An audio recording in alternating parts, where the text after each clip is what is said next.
Okay, so here we are. It's the end of 2020, December 31st. And I woke up this morning with a sense of urgency that I need to complete this project that I've been working on. And the project basically is for me to share a lot of discoveries that I've made recently to do with base 12 math and base 12 geometry. And well, basically how that relates to the circle and specifically to pi. So those are some big subjects, especially, pi. It's a big number in math.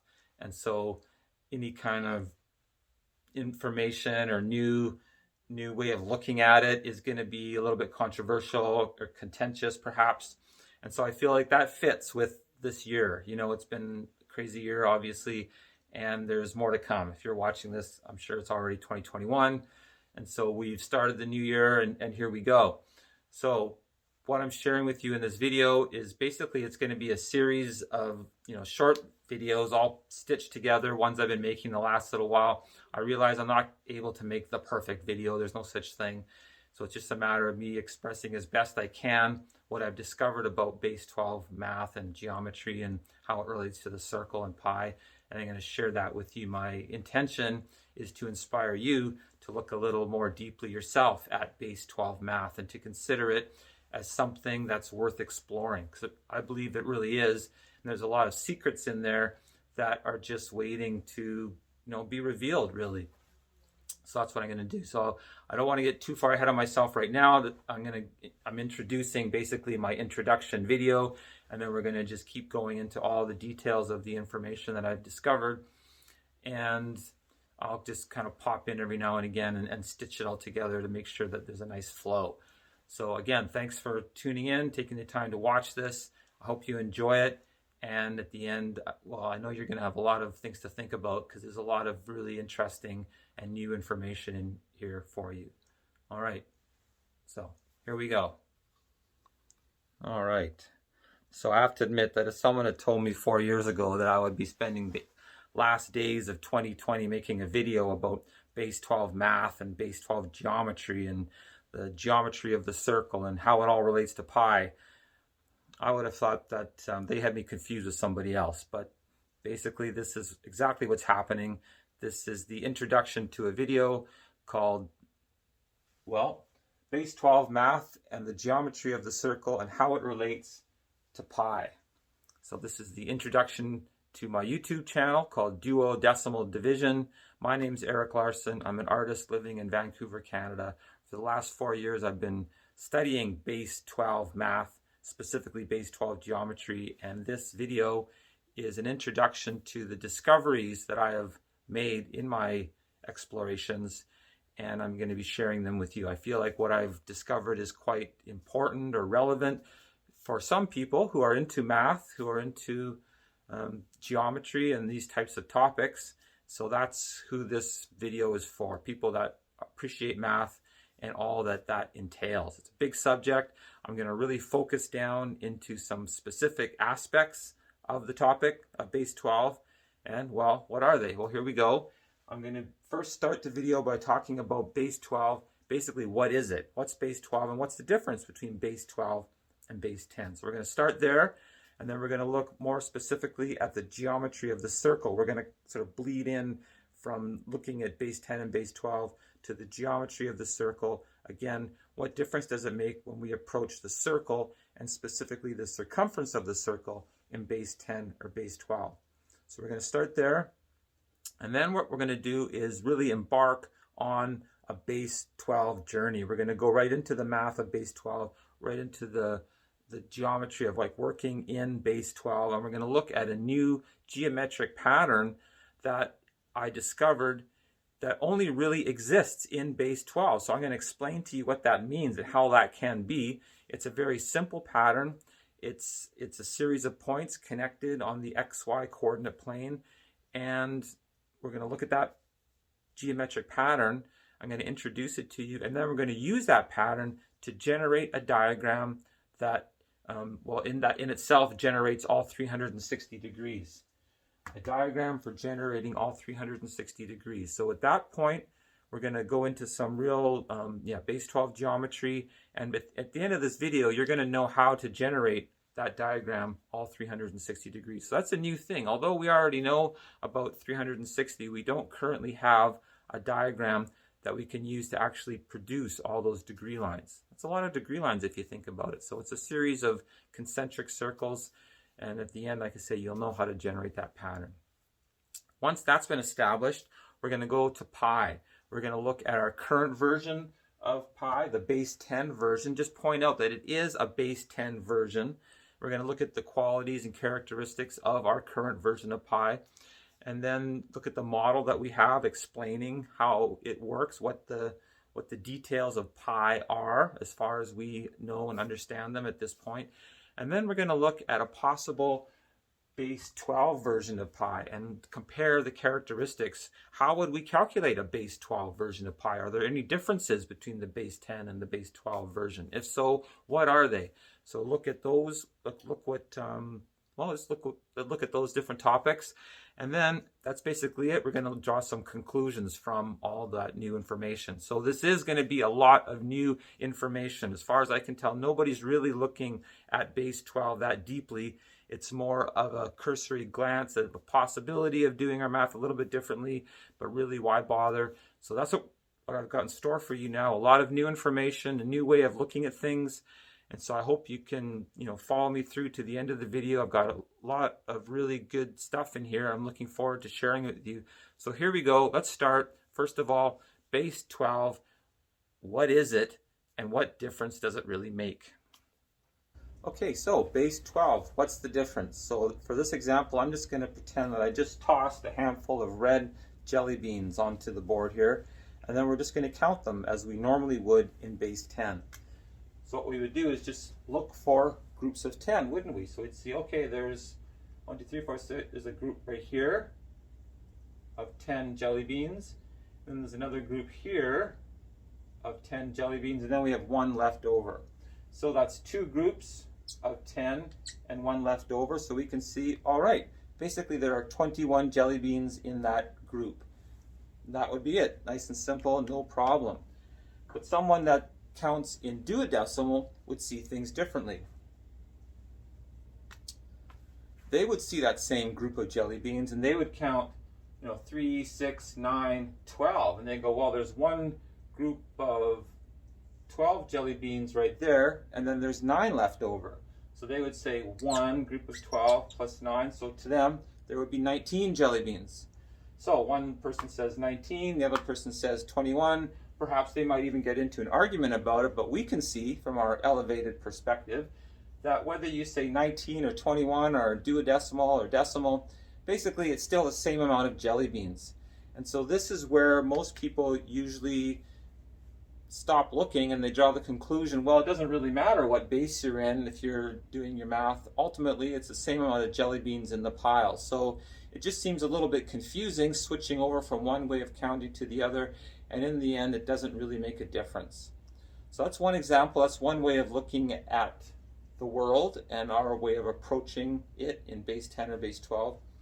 Let's look at another example of the difference between base 10 and base 12. All right, and so for our next example, we're going to look at two boxes that are the same size.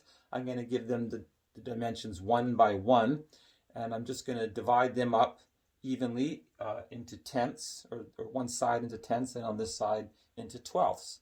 And we can see what that looks like. So you can see I've already cut them up in half in both, horizontally and vertically, and now I'll just continue to draw the appropriate lines for each box.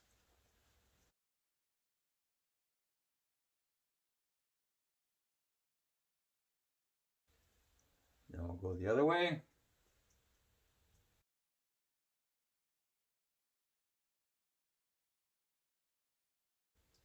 And now I'll go across and label the boxes from 1 to 9. I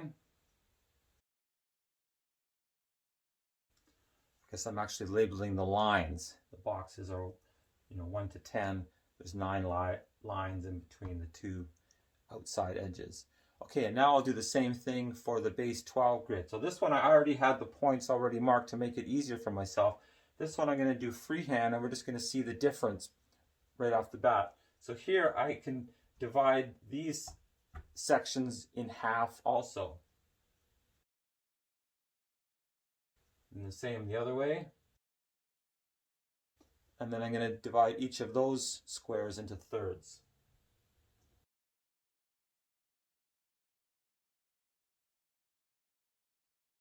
Again, the other way.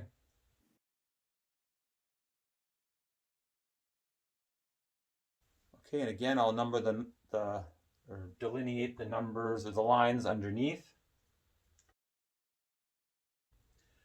Okay, so here we have a problem right away, or we notice something. I'm going to need some more numerals to give names or symbols for these extra 2 lines that we have here on the base 12 side.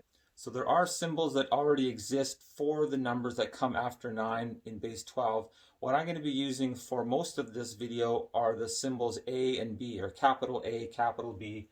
Capital A for the first number after 9, and then the B for the second number after 9. So I'm going to be counting 1, 2, 3, 4, 5, 6, 7, 8, 9, A, B, and then 10. So that's what that looks like. Now, when you compare these 2 grids, the reason I had the first lines drawn there is that this first 1, 2, 3, 4, 5, that point there, and this point here, that's the only point that those 2 grids actually share. All the rest of those lattice points, and the lattice points are where the horizontal and vertical lines intersect, all the rest of the lattice points are different. We've divided up the grid differently, and the points where the X and Y coordinate lines are intersecting are different points. So the actual grid is different. The actual units are smaller, as you can see, or you can imagine when you divide a line up into 12ths, that's going to be different than if you divide it up into tenths. So the real difference in base 12 isn't so much when you're counting in groups, it's when you divide up your 1. You have to remember that the 1 is the same size. Somehow that's what defines the base, is when you actually divide up your 1 into smaller units or bigger units, depending which base you're using. But from base 10 to base 12, you're dividing your 1 from tenths into 12ths. So 12ths are naturally smaller, and so we have more pieces that make up our 1.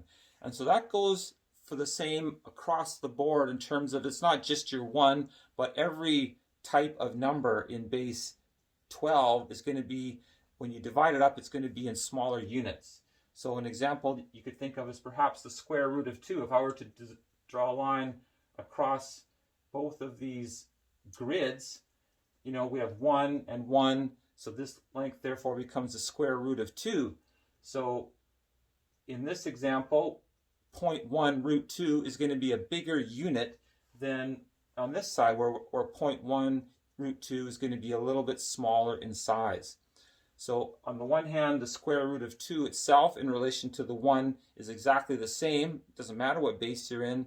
On the other hand, when you actually start to divide that amount up, that length up, into smaller units, that's where the difference is between base 10 and base 12. So let's take this information now, and we're going to go to the geometry of the circle and see what difference it makes when we approach the circumference of the circle in base 10 or base 12. All right, so here is a geometric pattern that we're going to use in order to divide the circumference of the circle. So we're going to start just by drawing a straight line and then putting our compass point down on the line and drawing a circle. And it doesn't matter what the radius of the circle is or how much space is between the point and our marker, but we just have to keep that consistent throughout the exercise. So we draw our first circle and we can see that it intersects the line on 2 points. So then we put our compass down on those points and draw 2 more circles. So we can see right away each circle that we draw is dissecting the original circle into thirds. When we draw this circle, we get 1/3 of, and then remaining 2/3, and then we draw our next circle and we divide by thirds again. So we've divided that initial circle into thirds or sixths, depending on how you want to look at it. We've got that middle line in between there. So 1, 2, 3, 4, 5, 6, 6 is the result of how we've divided up the circumference just after the first 2 circles. Then we're going to draw 4 more circles on those 4 points, and we get that pattern. And that's now generated some points where we can draw a y-axis, balancing our x-axis, and then we just do the same process again, but on this line, generating those points and those circles, and then we get to this pattern here. So this pattern is basically this same pattern here, just taken up, turn 90 degrees, and put back down again. So we got that, and we can see all the points where the various circles are intersecting each other. And so here we have simply connected all the points to create this diagram. So now we can see that that original circle has been divided into 24 sections, and all of the circles surrounding it have been divided equally. Their circumferences have been divided equally into sections of 12. So very easy process to create a very complex diagram. And so now what we're going to do is we're going to look at this diagram and sort of analyze it from a base 10 and a base 12 perspective. So we already know about this diagram, and we've already been analyzing it in base 10 because our whole math culture is in base 10. So we've seen this, and when we count around the side, we know that there's 24 sides. So we go, 1, 2, 3, 4, 5, 6, 7, 8, 9, 10, and then to 20, and then we have 4 left over, and that makes up our 24. When we're counting around the circumference in base 12, we're just going 1, 2, 3, 4, 5, 6, 7, 8, 9, A, B, 10, and then we do that again and we get to 20, so it works out more evenly. But even more than that, let's look at the relationship of the circumference of the circle to pi when we approach it in base 10 and base 12.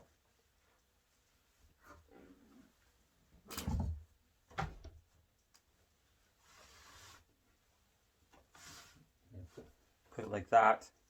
Okay, so here is that original circle here, and it's the same dividing lines. And I've put this the formula for calculating the circumference of the circle, which is 2 pi r. So the radius of this inner circle, we're going to give it to be 1. And so when the radius is 1, the circumference, the total circumference is 2 pi. So half of the circle, therefore, is simply the value of pi. So we've just divided half of the circle into 12ths, and because we are using base 12, therefore each section, each 12th of the circumference is we can give the value of 0.1 pi. So you can just go around here, 0.1 pi, 0.2, 0.3, 0.4, 0.5. Halfway is 0.6 pi, 0.7, 0.8, 0.9, point A, point B, and then 1 pi. That's a very simple possibility for us in base 12 to divide divide basically the circumference easily. Each little section equals 0.1 pi. That's something that we can't do in base 10. We have the decimal version of pi, but just as we figured out in the last example how the 1/10 of 1 is bigger, when we have 1 pi as 1/2 of the circle, each of those sections are 0.1 pi in base 10 is going to be a bigger section. It's going to be a little bit past, a little bit larger. It's only maybe 10. So we're not able to break down the decimal version of pi when we're actually using these degree lines and placing it on the circle in the same fashion. So what happens that we do, because these lines are so important, because the 30-degree line and the 45-degree line are so foundational to our geometry, we can't just rearrange them and say, well, we're just going to work in units of 10th of pi, 0.1, 0.2, and make our own. What we do is what we've done, because we already have a relationship with pi, with the circle and everything, is we basically we're just ignoring these particular aspects, these lines right here. If you go to the current unit circle, we just skip those lines completely for whatever reason, and we just say, look, we're going to stick to the 30-degree line, and we're going to say that's 1/6 of pi, or pi over 6. Then pi over 4, pi over 3, pi over 2 is halfway, and then we have 2 pi over 3, 3 pi over 4, 5 pi over 6, and those are the fractions that we used in order to still use those particular lines that are generated from that original pattern. That original pattern is so intrinsic, it's so well balanced, it has so much symmetry and beauty, and is so foundational that we can't completely discard it. We don't want to. We want to use that circle, and yet our base 10 version doesn't quite allow us to get the full value of all those different dissections of the circumference. So that's one of the differences between base 10 and base 12. We're not able to fully integrate all those degree lines when we're analyzing the circumference of the circle. All right, so I hope that gives you some insight into the various aspects of the differences between base 10 and base 12, how in whole numbers it doesn't really seem like there's that much of a difference when we're arranging groups that are already established, but it's in the dividing up or in the decimal versions of the numbers where we really start to see a difference because they're actually working in different sized units. That's actually why I called my YouTube channel Duodecimal Division, because it's in the division of the one that we really see a difference occurring. And it's not so much even in just a division by itself, but it's when the numbers are interacting with each other, when ratios are forming, you have more pieces to work with. And especially with the circle, which so easily divides up into twelfths. All right, I just wanted to jump in here and interrupt myself to go a little bit deeper into this idea of dividing things up as opposed to just adding groups together. So I'm talking about the difference between base 10 and base 12.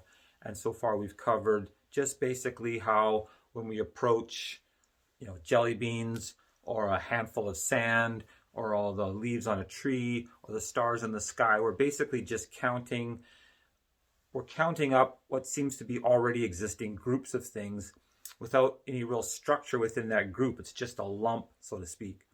And then I've just used the example of dividing up the circle. When we divide it up into twelfths, we see things don't line up quite the same. So now we're getting more into the specifics of what the difference is between base 10 and base 12. When we approach shapes or designs or structure that already has a pre-existing relationship within itself. And the idea that I want to get across right now is that it's only as we go farther into the structure of things that the base makes a difference. Or actually what we're doing is we're seeing the base that's built into the things that we're looking at. I don't think we really perceive that so much when we just see groups of things in the world around us. It seems like it's more us who's imposing the grouping, and there's no real sand on the beach isn't grouping itself into any particular base. It's just there.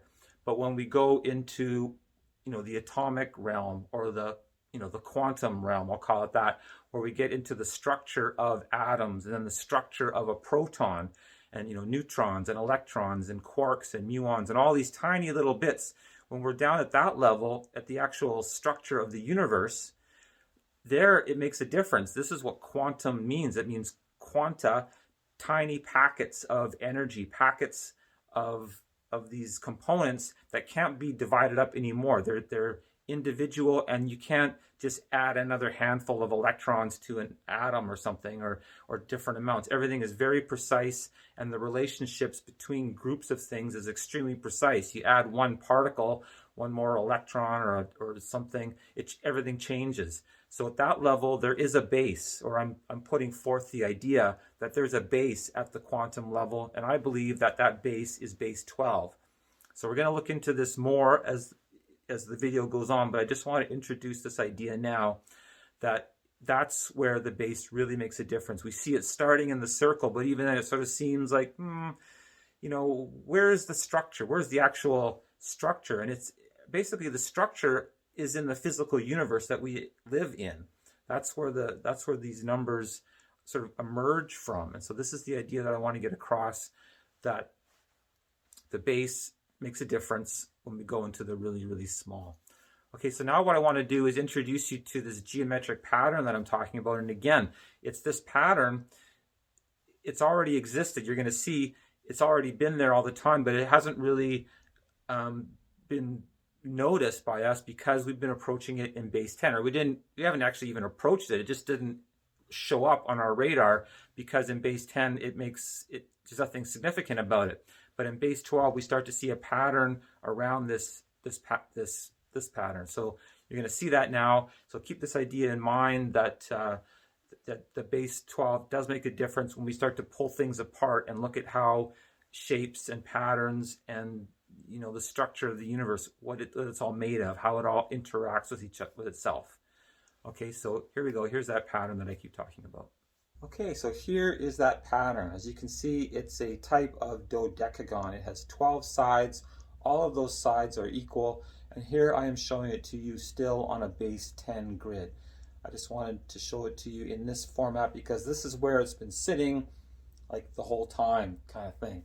It's been sitting on very specific lattice points. As I mentioned, all 12 points are on specific lattice points. That's what it looks like on the base 12 grid. And that's what it looks like on the base 10 grid. And what I want to do now is switch over and show you what it looks like in base 12. I don't want to go into it too much here because it just gets more confusing. Of course, you can explore this, but we're going to see very quickly what the difference is between base 10 and base 12 when we approach this particular shape. Okay, and so here is that same shape on a base 12 grid. And what I mean by that is that we have 12 little squares along the side of one big square. So here we again, point 1, 2, 3, 4, 5, 6, 7, 8, 9, A, B, and then our 1. And up here I've written some other symbols for the numerals between, or for the numbers. I've written some other numerals for the numbers between 9 or 0.9 and 1. These are called dec and L. They do exist. I wanted just to show you that there are numerals out there that represent those particular numbers. And we are going to just stick to using A and B throughout these examples.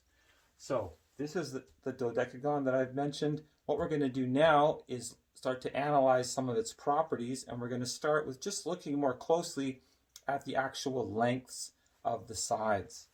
So I'm going to put my clear plastic board up here, and we're just going to use this as an opportunity to start doing some base 12 math. So the first thing we're going to do is just, let's just draw a triangle up here and figure out what this length here is. We can pretty much see right away that it's a 45-degree angle. So these two sides are the same. They are both 0.5 in length, 1, 2, 3, 4, 5. And so this being a 45-degree angle, it's in units of square root of 2. The length of this line here is 0.5 root 2. Okay, so now what we're going to do is just analyze this side and see if we can figure out what its length is. So here we have the length, this side here is 0.7, and down here that length is just 0.1. So we're going to use the Pythagorean theorem, a squared plus b squared equals c squared, and so that's going to be 0.7 squared plus 0.1 squared. So 0.7 squared in base 12 is 0.41, that's 4 groups of 12 plus 1. 0.1 squared is still 0.01, so that's going to add up to 0.42.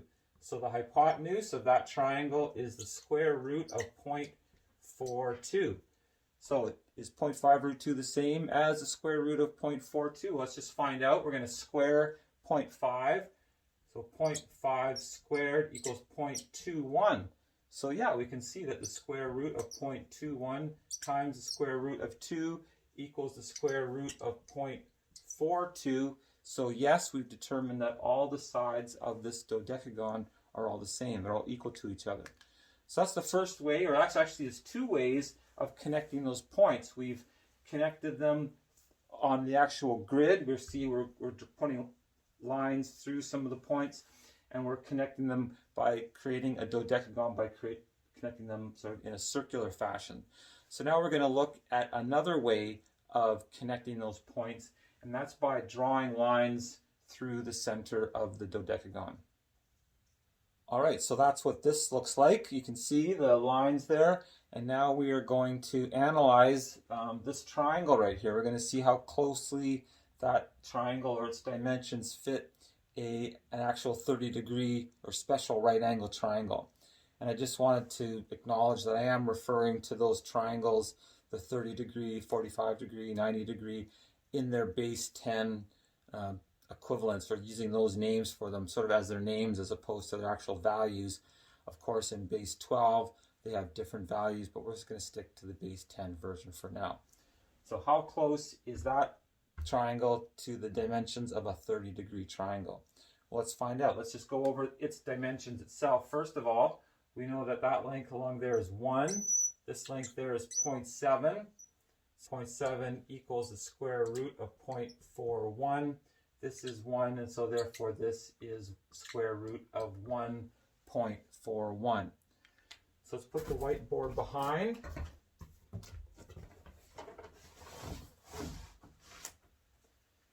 Okay, we know the dimensions of a special right angle triangle.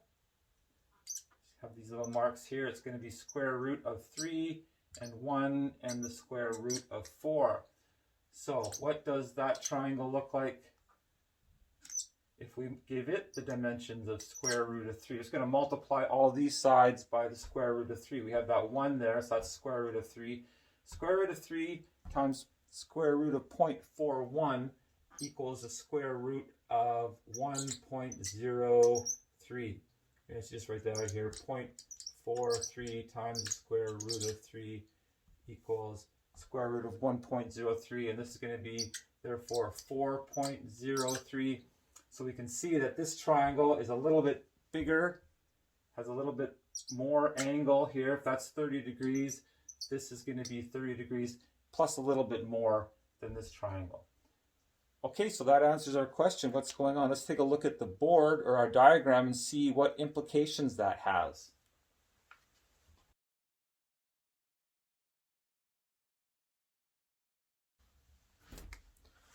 Okay, so what that means is that this triangle here, this one here with its, that sort of slice of dodecagon, that triangle there is sitting inside of this 30-degree angle here. Now I'm drawing it very exaggerated. Okay, so this is the 30-degree triangle, and there's another one here, like that. This is also 30 degrees, and this triangle here is sitting inside between those two. So I just want to be really clear as to what's happening. That's what that looks like. This is the 30-degree line, and this piece of triangle is sitting on the inside of that. So that's going to come into play a little bit later, the importance of the relationship between this triangle, these lines, and the 30-degree line. Okay, so now we're just going to look at one more way of connecting those points. We're going to draw some circles using those points as the radiuses of the circles. Actually, before I get into the circles, I just wanted to touch on one more thing about that special right angle triangle that we just used. And I wanted to show you the base 12 versions or other versions of the same triangle in base 12. So that's it. That's the same in base 12. But here when we give the base the length of 1, we're dividing this one by square root of 3. We get the square root of 0.4. And so then the hypotenuse is the square root of 1.4. And here when we have the hypotenuse is 1, we're dividing our square root of 3 by square root of 4, and we get square root of 0.9. And then this is a half, or 0.6. So you can see what those dimensions are. And if we already had those in our head, we wouldn't even have had to do any equations. We would have known right away that the side of the triangle is 0.4, the other triangle is 0.41, so naturally we would know right away that it's bigger. So I just wanted to share that with you, and perhaps you can see again some of the advantages, or just the cleanness of the lines somehow, or the way that it just works out so evenly. Okay, so that's that. Now we'll go to those two circles that I was talking about with the radiuses using those points on the dodecagon. Okay, so here are those two circles, and now we're just going to look at their respective radiuses. So the outer circle radius, basically we've already calculated that. We go over 1 and up 0.7. We come to this point. This is the point that we're using to determine that radius. So we already determined it's the square root of 1.41. And so for the inner circle, that's being determined by these 4 points on the x and y axis. And this is basically at 1.1. So 1.1 squared becomes 1.21. So the length of that inner circle radius is square root of 1.21. So now we're going to figure out middle circle radius. Well, I haven't actually drawn a middle circle on here, but what we're going to do is draw a line going up here at a 45-degree angle. And then I'm going to redraw the line, the section of dodecagon here going this way, also at a 45-degree angle. So these two lines are perpendicular to each other, and they're meeting at this point here, which is right in the center of this little square, that little box right there. Okay, so we're going to count up here in units of square root of 2. 1, 2, 3, 4, 5, 6, 7, 8, 9, and then a half, or 0.96. So that distance is 0.96 root 2. So in order to figure out that full square root value, we're going to square 0.96. 0.96 squared equals 0.763. So the square root of 0.763 times the square root of 2 equals the square root of 1.306. So that value goes here, and we have the three values of the outer, inner, and here's where the middle circle is going to be traveling, just along here like that, through that point there, and around just like that. So we could see we almost had 1.21, 1.31, and 1.41. This is just 0.006 less, if you want to look at it that way, from the exact precise center. But we can see how close it is and just how the numbers are all lining up here in base 12. Okay, so I've shown you 4 ways of connecting the dots, or connecting these points. We did them as a dodecagon, and then how they actually sit on the grid, the different coordinate lines this way. We joined them together with the lines going through the center, and then finally we created 2 circles, sort of outer and inner circle, and realized that there's actually a middle circle sitting there also when we include this 45-degree line as a radius. So now what we're going to do is, this has basically been a large-scale grid, or a large-scale graph paper that we've been working on. We're going to go to normal-size graph paper, see what the dodecagon looks at that scale, and then how we can actually grow this shape. This line, or the slope of going over 1 and up 0.7, is actually a slope as opposed to just the dimensions of this one dodecagon. We're going to look like at the consecutive rings of the dodecagon as it gets larger. Okay, so here we go. Okay, so here we can see the dodecagon shapes growing outwards. This is the one that we were just looking at in its, I guess its normal size in relation to the grid underneath. And so this length here again was 0.5 root 2. So this decagon here is basically 2 times this size. So this length here is 2 times 0.5 root 2. And this length here is 3 times 0.5 root 2. And this length here is 4 times 0.5 root 2. So what we're going to do now is just go over the actual dimensions of this inner dodecagon and then the 3 consecutive ones as well. And then we're going to use that information to do some more base 12 math.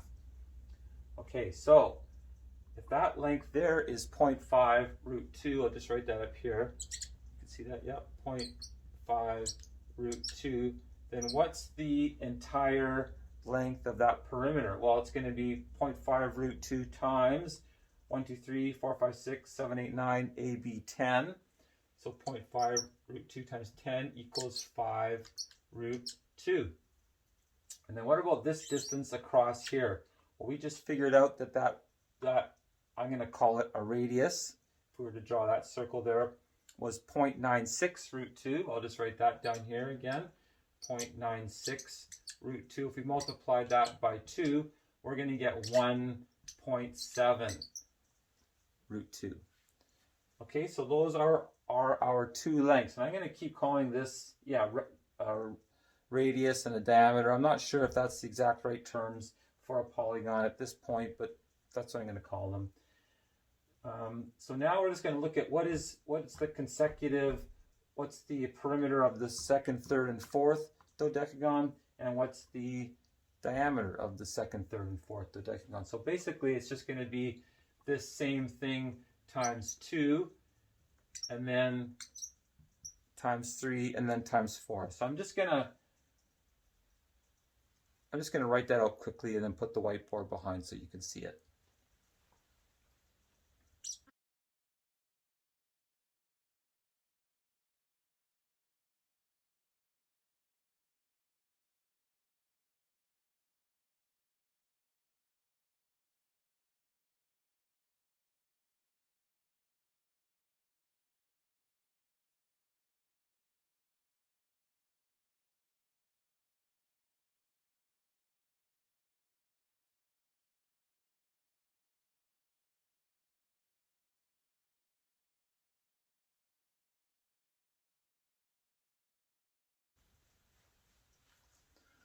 Okay, so you can see all that. And again, obviously it's all in base 12.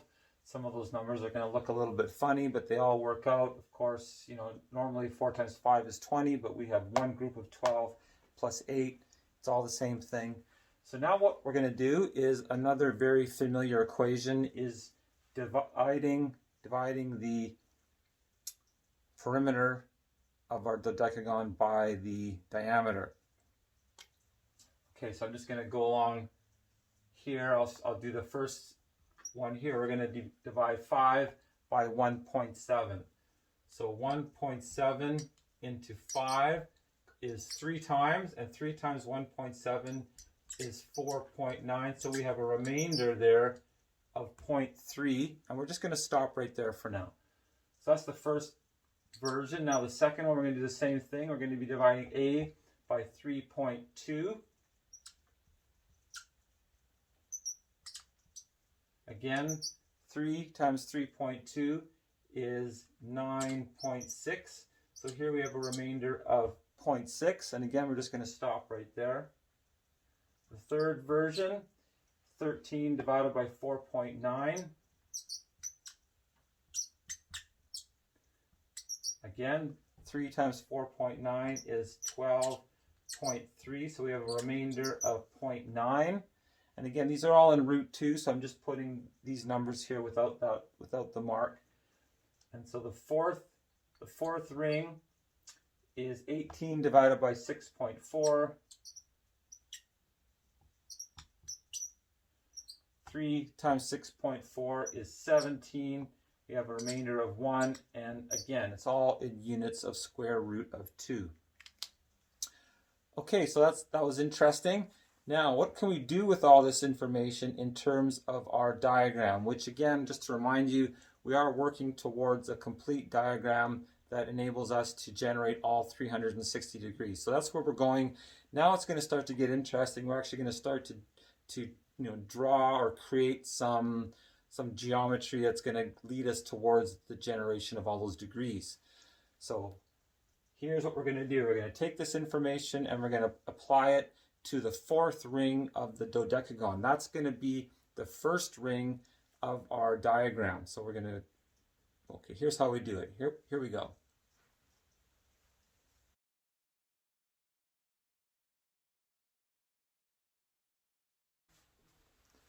Okay, so now what I'm going to do is draw a series of circles across the diameter line. So I'm going to draw them at intervals of 0.96. So each of these circles has a diameter of 0.96 root 2. So I'm just going to write that up here. Diameter equals 0.96 root 2. So their radius, therefore, is going to be 0.449 root 2. Okay, that's half of 0.96.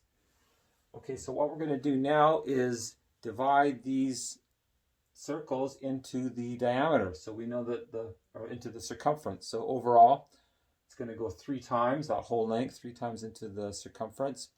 So 3 times 8 is 24. There's 12 sections. So each section is going to get 2 circles. So what I'm going to do is rub out those 2 circles there, and I'm going to replace them on this line right here. So what I'm going to do is count over 0.5 in both directions from this center line. 1, 2, 3, 4, 5. 1, 2, 3, 4, 5.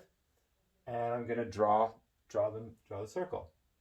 So there we go. Place one right there and one right there. That's a very lopsided circle, but nonetheless, I will be showing you a very precise diagram after this, rough version where I just explain all the proportions. So, just to be clear, what I just did was place these in the exact center of each half section. So the distance from that point to the edge or from that point to the center was 0.5 root 2, and the radius was 0.49 root 2. So you take 49 from 5, we got 0.03 root 2.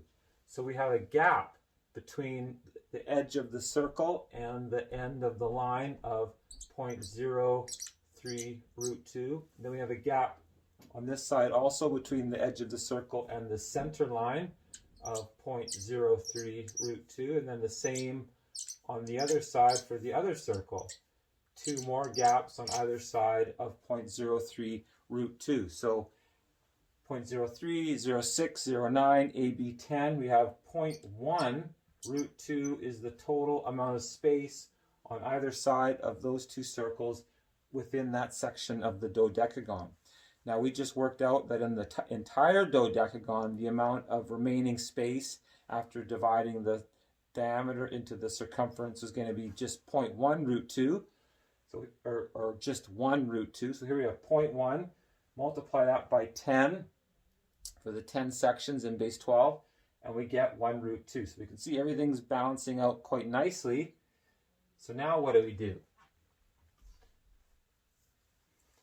So now what we want to do is figure out how to move this geometry right here, this arrangement of the circles inside that line of dodecagon down to here. We want to see if we can place those two more circles in this section in exactly the same way, place them exactly the same way. These two are placed there down here. So we already know from what we've already gone over that this whole section of triangle is inside the 30-degree line. So we know it's going to fit. It'll all fit just perfectly, but how do we make that transfer?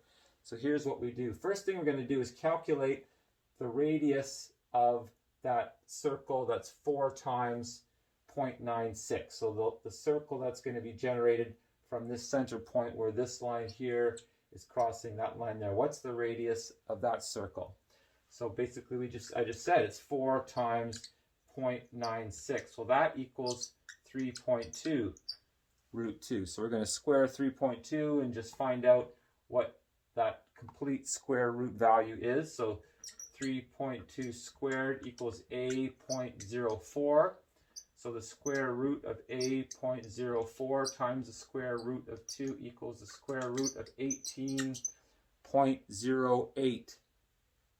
So this is the radius of that line, or that's the length of that line, which will become which is the radius of our circle. So this is the first circle in our series of circles of the diagram that we're using to generate 360 degrees. So the next step is to draw another circle just outside of that circle, and the radius of the second circle is going to be this circle, 18.08, plus this distance right here, which is 0.5 root 2, and then when we square that, we know that it's actually square root of 0.42.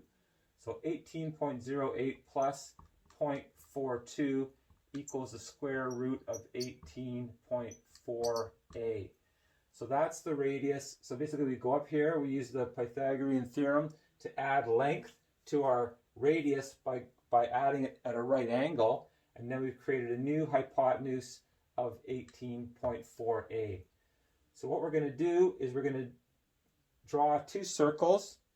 And then they're going to come down to this section here. So we're going to drawing one at about that angle or something, and then we're going to draw another one like that. So we're going to have two circles and kind of a thickness to them. So what I'm going to do is clean this up and draw those more perfectly, and then I'll go over the steps that we need to take to transfer all this information down to here. All right, here we go. All right, so here's that diagram again. And now I've added these red lines, and these are the degree lines. So we have, 0, then 15, 30, and 45. I just want to make sure that you're aware that this is not the same line as that black line underneath, which is the line for the dodecagon. So again, 0.96 root 2 is the diameter of these circles. The radius is 0.49. The gap between them at the end here is 0.03 root 2. Between these two circles is 0.03 times 2, because there's one on either side. So that gap is actually 0.06 root 2. Then another 0.03 here. You add them all up, you get 0.1 root 2 for the total gap. I got two circles drawn here. The inside circle has a radius of square root of 18.08. The outer circle has a radius of 18.48, and we get that by adding the square root of 0.42 using the Pythagorean theorem, triangle adding length here and then going down like that. So now what we do is we use our compass again. So we take our compass and I place it on the radius of the 45. I'm going to take this line out here actually so it's not confusing. So this is our 45-degree line, and it's meeting our dodecagon angle at perpendicular to each other. I put the compass down on that point and I set it to 0.5 root 2. Okay, 0.5 root 2, the distance from that point there to the point, the center point of that circle. And then I lift it up, move it down, and I put it exactly on the same equivalent point down here where the 15-degree line is coming out and intersects the radius circle, the radius of 18.08. And then I make a mark with my pencil on the outside circle of radius 18.48. So I do that on this side, and then I do it on this side. I make marks on both places, and then I reset my compass to have it the radius of 0.49. So the distance between the points is 0.49. And then I put it on the point that I just made, and then I draw a circle. I do that again here, and then I draw another circle. So we know that that circle is going to be sitting between these degree lines on both sides of the 15-degree line. It's going to look something like this.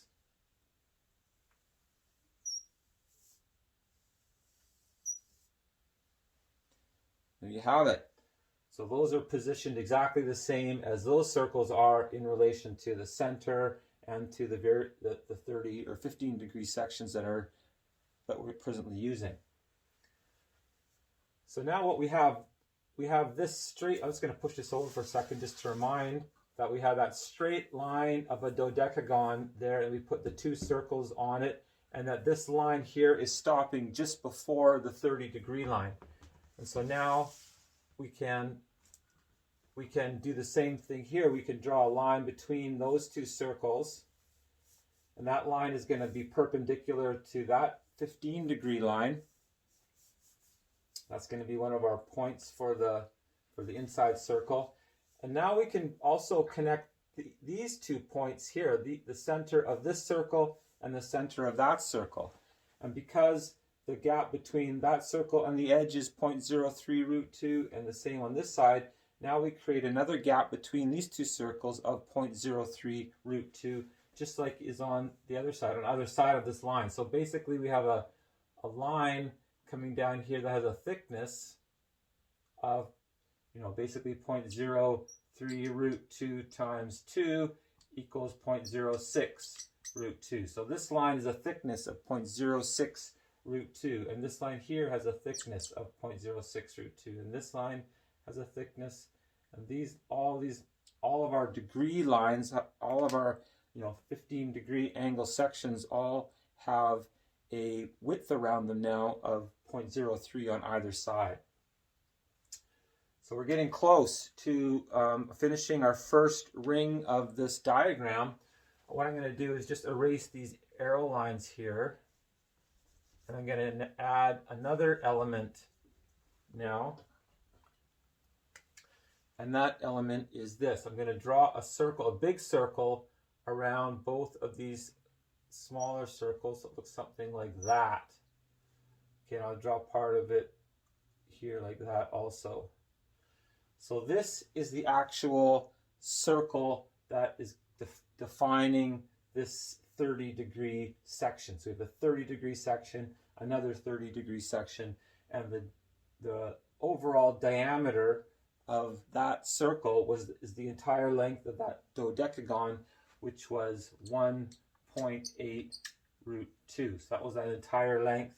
And basically that was like, remember, it was 5a, 1.3, 1.8. So 1.8 root 2 is the diameter of this large circle there. Now these two large circles, they are overlapping each other on the inside here, but just by a little bit. They're not touching the circles on either side. But that's the finished product of our unit that we're going to be using in each ring as we go outwards for our diagram that is creating all 360 degrees. So now the question is, we have this straight line going across here. At this point, we changed angles, and now we're going straight across here, perpendicular to that line. Then we make an angle, then we go straight across. So all of these lines are perpendicular, and inside each circle, there is an angle has been created. So how do we find out what that angle is? Well, we know that there is a formula for that. I think you're probably aware. It's n minus 2 times 180 over n. So this is the base 10 formula, where n is the number of sides in our polygon. So now we're looking at this as basically a giant polygon with the straight lines going between the two circles. So we have a total of 24 little circles. So there's a straight line between each pair of little circles. So we have 24 straight lines in our sides to our dodecagon. So our first equation is going to be 24 minus 2 times 180, basically half of 360. And again, that's a base 10 number divided by n. So I'm not going to do that calculation. I don't remember the details, but I know the answer is 165 degrees. So now I'm in base 10 still. So we're at 165 degrees is this angle right here. And that's the same angle in all of these circles. So basically we start it, if you would, straight and then bend the line over that way. That's a 15-degree angle right there. And that's 165 right there. So I think that's it for as far as all the details of the first ring of this diagram that's generating 360 degrees. So now I have a surprise for you. What we're going to do is go into my garage, and I'm going to show you what the rest of this diagram looks like.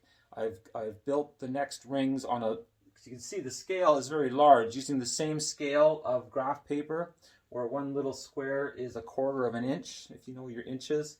So it gets quite large quite fast, and basically we want to get to the point where we have a ring where instead of a 30-degree section, we just want 1 degree. So we're going to go out and see how that works out as we go section by section by section. So what's happening here, just to be clear, we've generated a 30-degree section.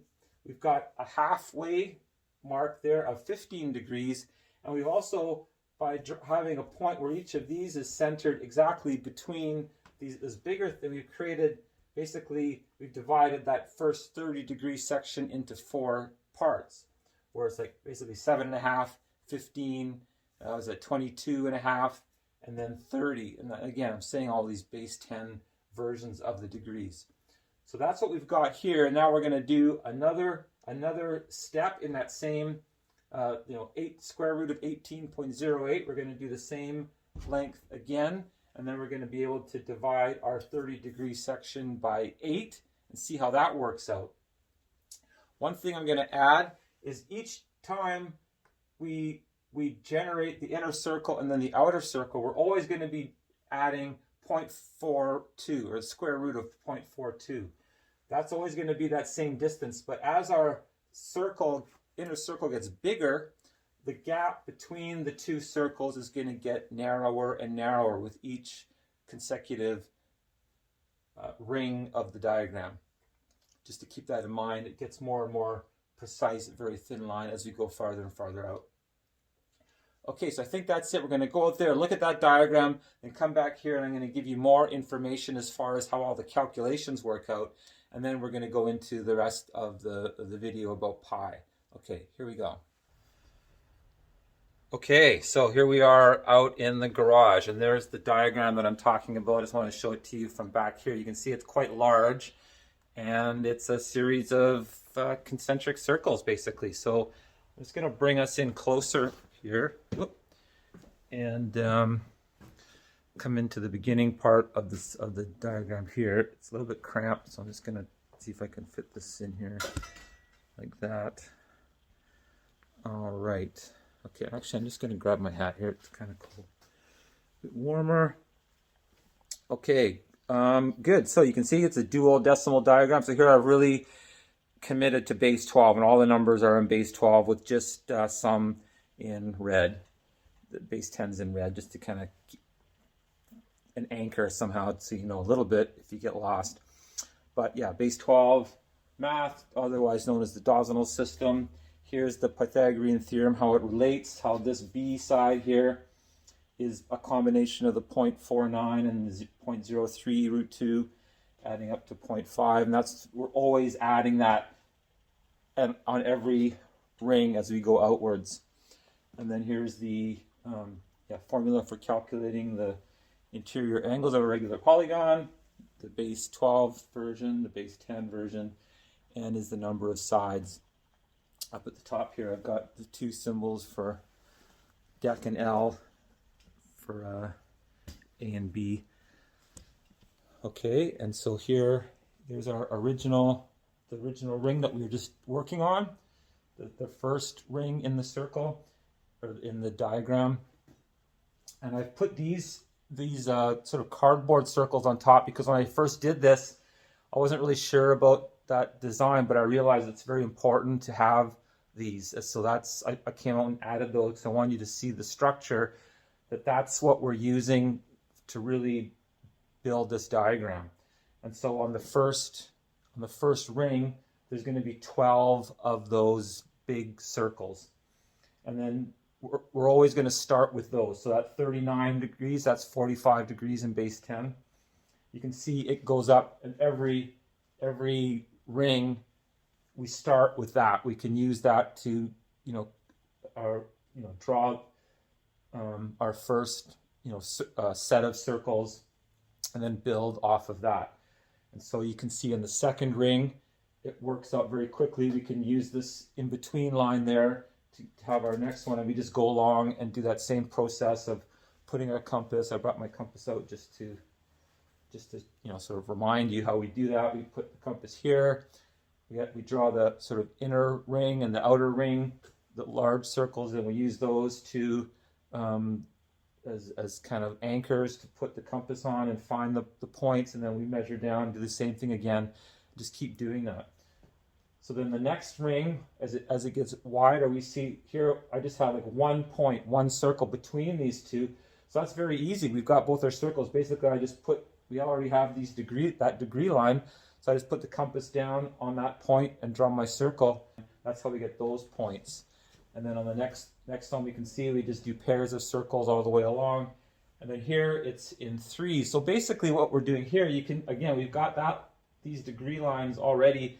We're just basically finding the midpoint between the circles. And how this works, that's all you ever do as you go out, is just finding the midpoints between the circles and the degree lines that already exist. So actually it's a very easy process to go from one ring to the next as you build the diagram. And each time you're generating a lot of new degree lines. As I said, on the very first ring, we get 4 basically sections of 30 degrees, or we divide the 30 degree section into fourths or quarters, 7.5 degree sections. And then on the next on the next ring, basically we're doing, we do it 8, so 30 degrees divided by 8, and then 30 degrees divided by 12, and so on as we go out. So that's basically, okay, so let's just do that. Let's just go along here. And so you can sort of imagine what this all looks like. And what I wanted to do, let's get this out of the way here.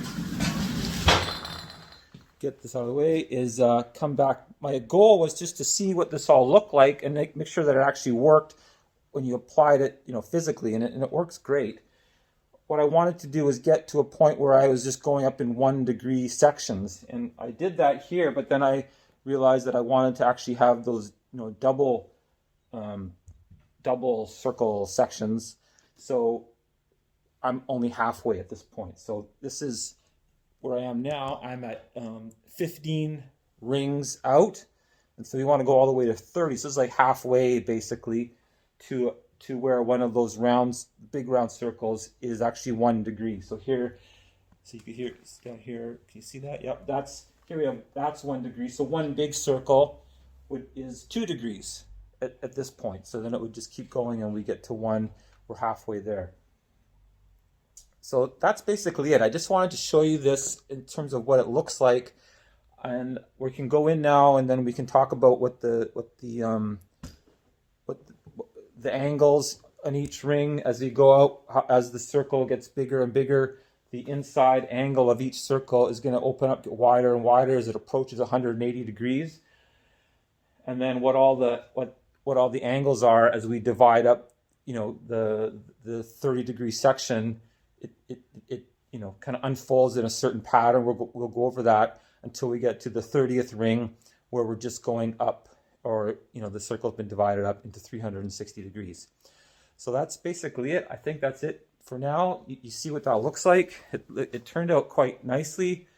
Yeah, that's basically it. So let's just go back inside. I want to keep this, again, I'm giving this to you in broad strokes, as they say, just give you an overview. This is to inspire you to take a look. I will be going over this and making it as introducing it as a step-by-step, A, B, C, D, connect this line, draw that circle, as far as the official proof of how to do this for the math world. But generally speaking, you can see it works. It's not that complicated.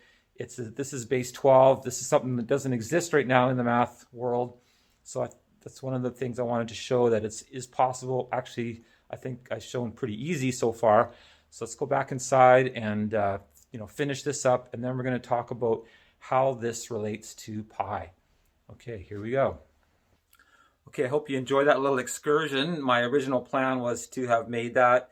I started it, I think, in August or something, and I wanted to, finish and then set it up on the top of a mountain somewhere and in the sunshine with a nice view, talk about base 12 pi and everything. But it took a little longer than I thought, and now it's cold and rainy outside, and so we just did that in the garage. But I think it still works. You got an idea of what it looks like, the overall size and scope of this diagram, and that it does actually all fit together. So now I just want to go over the sort of mathematical details of each ring.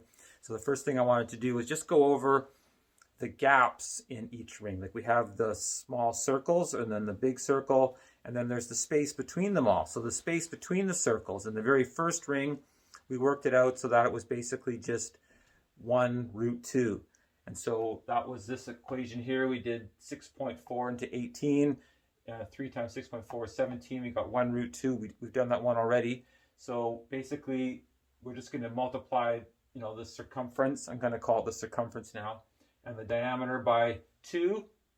And so the next, ring of that diagram we just looked at works out to the diameter is 10.8 and the circumference is 34. So 3 times 10.8 is 32. And basically the sort of empty space between all the circles is 2 root 2. And then it's 3 root 2 for the next ring, 4 root 2 for the next one, and so on. So it's very evenly spaced in terms of the empty space. I'm calling it empty space between the circles and the circles themselves, which are basically the diameter. So in every ring, the circumference is made up of just the diameter. The diameter is just all those round small circles, and that's it. And all the decimal places afterwards is the empty space. So that's how the diagram works.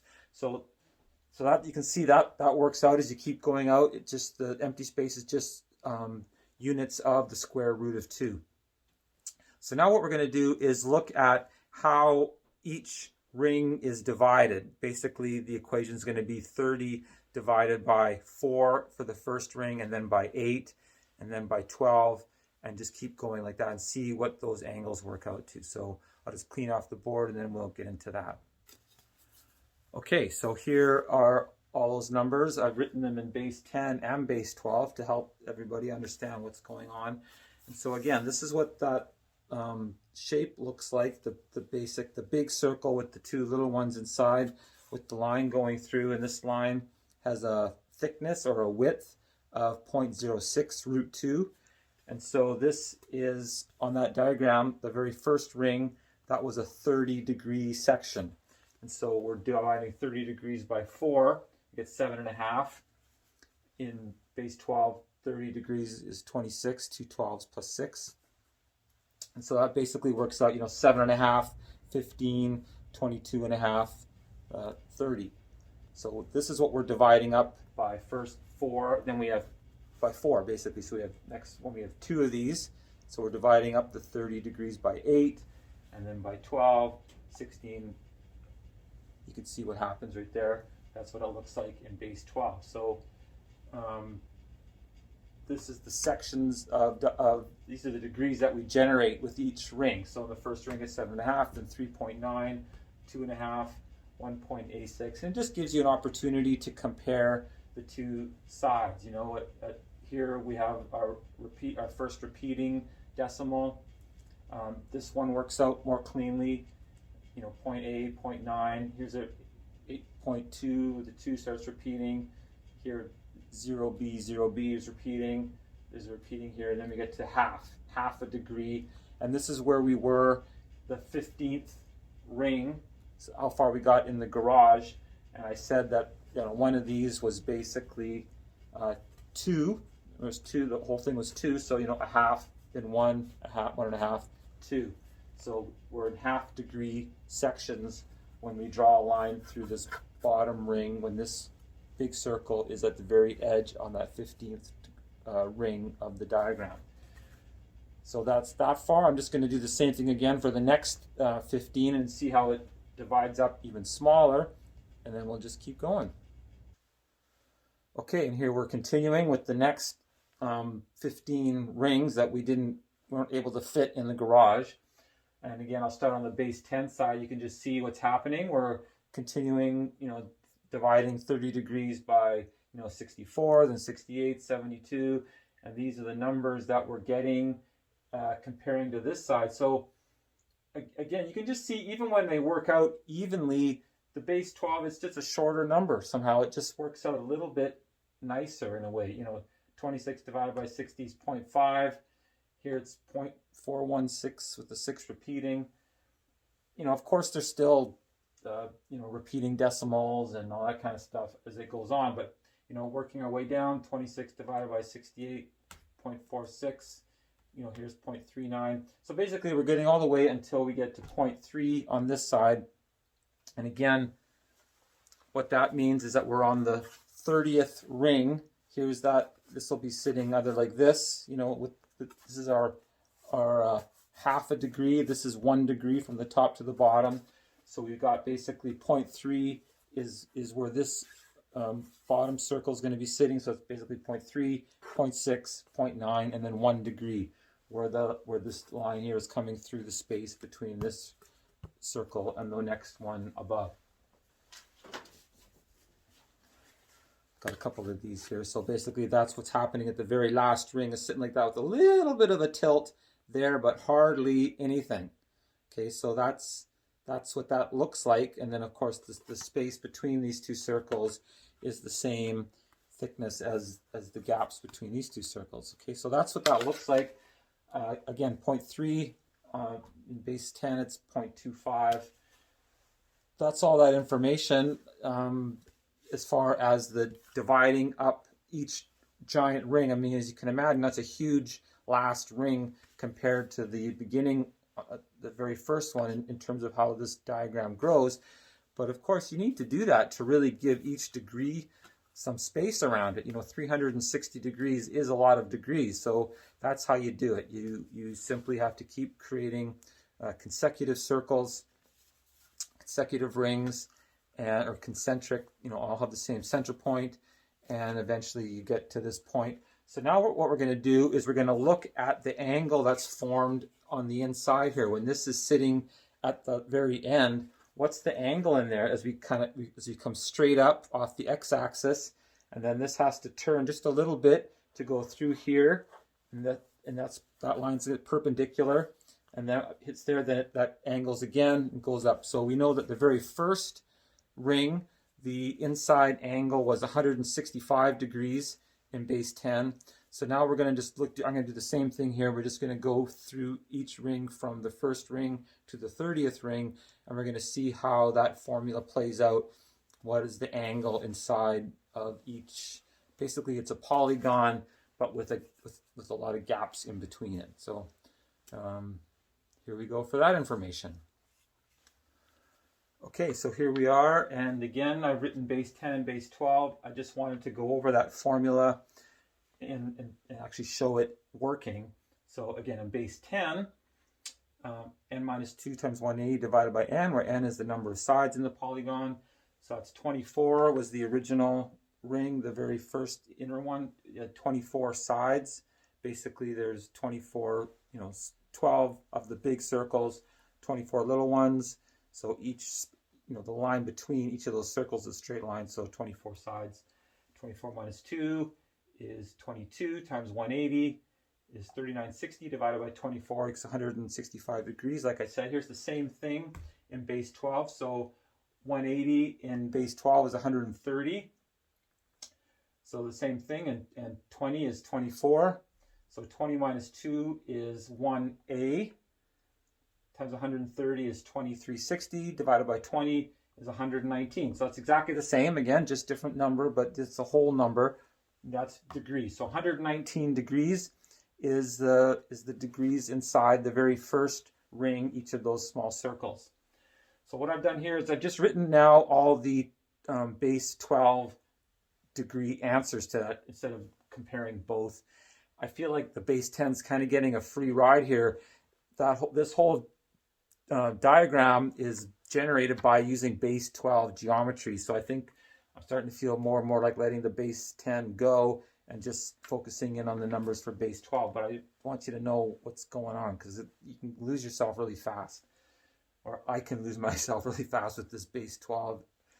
That's just something I'm going to comment on actually right now, is that I have shown this to a number of people, and the urge to convert everything back to base 10 is very strong, because then it makes sense. When you're doing math and you're confronted with A and B, and it's like, huh? And it just gets confused feeling in your head, and so I understand that desire to convert back, but you do lose something sometimes. I mean, you can convert whole numbers, but that's it. You can't go on any internet, website or anything anywhere and have them convert decimal places, because it doesn't work. As I mentioned already, the decimal places are actually smaller units. They're a different size, so you can't compare.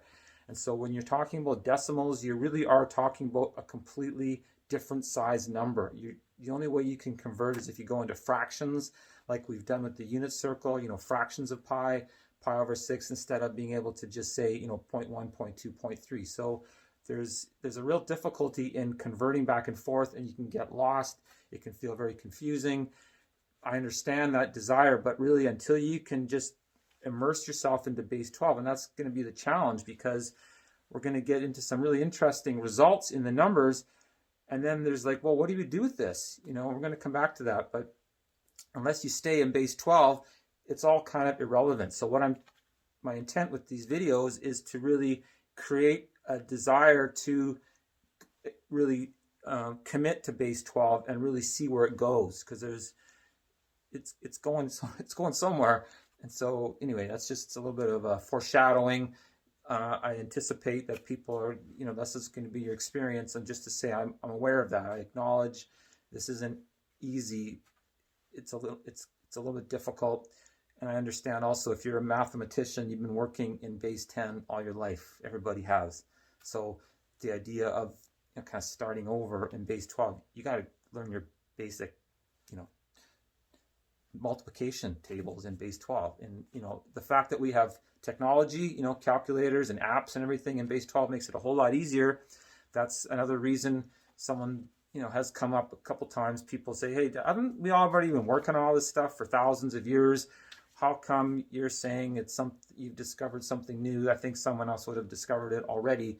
But the fact that it's in base 12 makes a big difference. Nobody's really tried to work it out in base 12. The overall consensus is that it isn't really necessary, makes no difference. Okay, does make a difference.